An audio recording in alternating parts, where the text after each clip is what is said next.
Difference between Gen Z employees, different generations that I've seen, it's probably the level of passion that they bring to the workforce.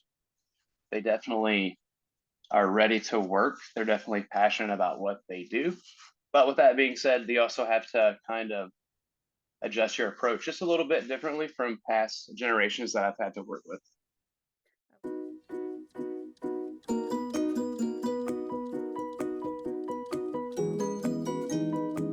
Greatest strengths of the workforce for Gen Z employees that I've seen is probably they embrace change pretty quickly.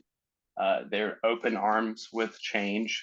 They embrace new technology, which is really good because in the restaurant field, especially in QSR, we're very focused on ease of friction, and technology helps us ease up that friction and ease guest use.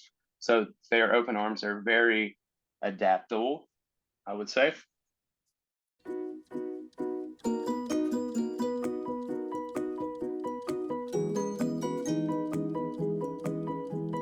I would have to say punctuality is really big. For some reason, I have issues with Gen Z's punctuality being on time. I'd say technology is probably one of their downfalls too. You take their phones away and it becomes an issue. In food service, the number one complaint that my company had last year was foreign objects in food. And so we try to do everything that we can to keep those foreign objects out. One of those things is keeping your phones off of your person. So that could be kind of an issue. So I guess it's a swinging door with the technology.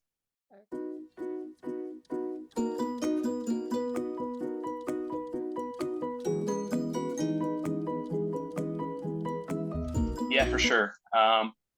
Just for more um, on the personal level.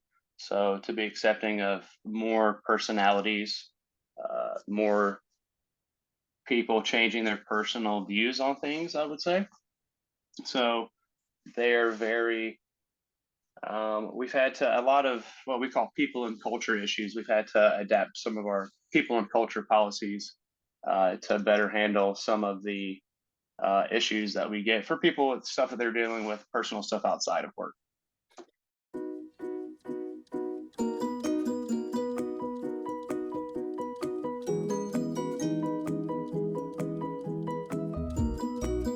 I'd like to see a little bit more passion.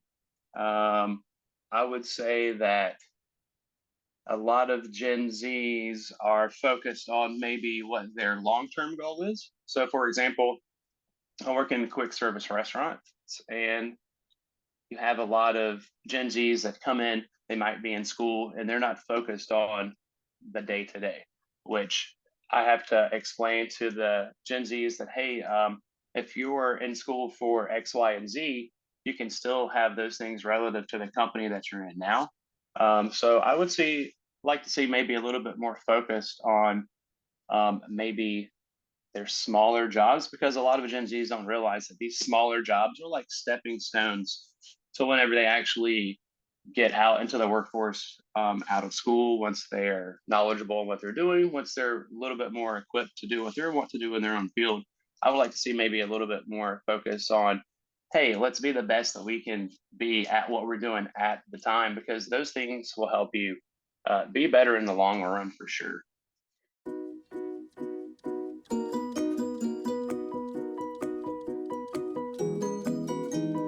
We do for certain departments. We have remote working policies. Yep. A lot of people in my department work remotely. I'm technically a remote worker. I'm in the field every 10 days, and then I'm at home for extended periods of time. So I'm technically considered a remote worker. Okay.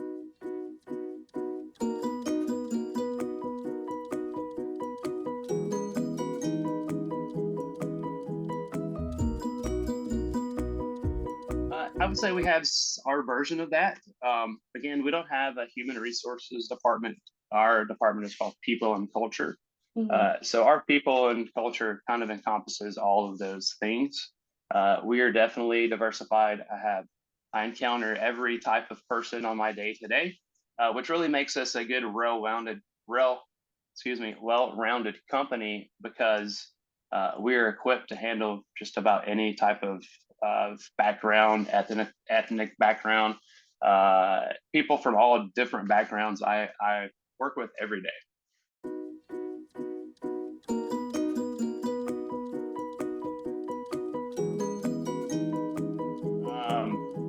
Honestly, they really respond back.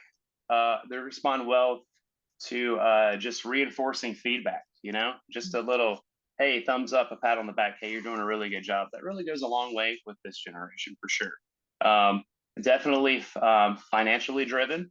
Mhm. So that's also a thing too. But I believe that just spending a little bit of time with the Gen Z employees and just kind of fostering that collaboration with them, and just a little positive reinforcing feedback for sure.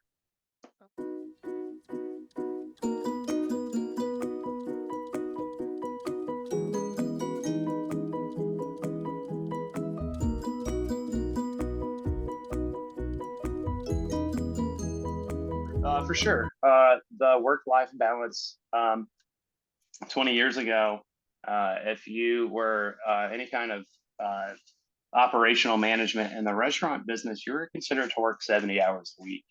Mhm. That scale's kind of tipped a little bit. So now the work life balance is a little balanced more on the life part.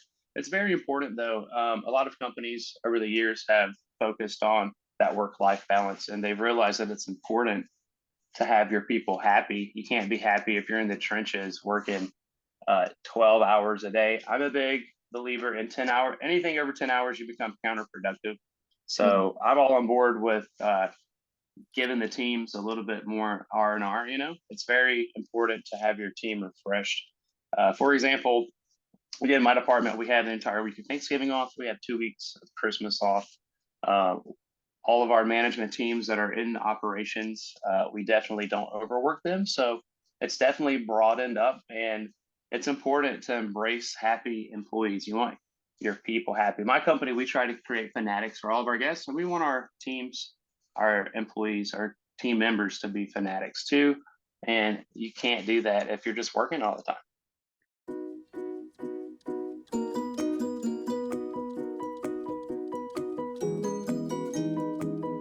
I feel good about it. You guys are the future. The Gen Z is going to be, making up most of our workforce here pretty soon. I feel pretty good about it. Again, they're really good at adapting to change. They're embracing all the technological changes that we have in our workforce, and I think that's really good. And also, they're not afraid to kind of stand up in their rights and what they believe in. So that's really good. I don't think a lot of employers are walking all over their Gen Z teams because they just can't, because times are changing. Like you said, work life balance is kind of changing. Um, so I think it's really good. Plus, technology again, it's all over the place, and it's making our life a little easier. And I think that Gen Z is really kind of leading that movement right now.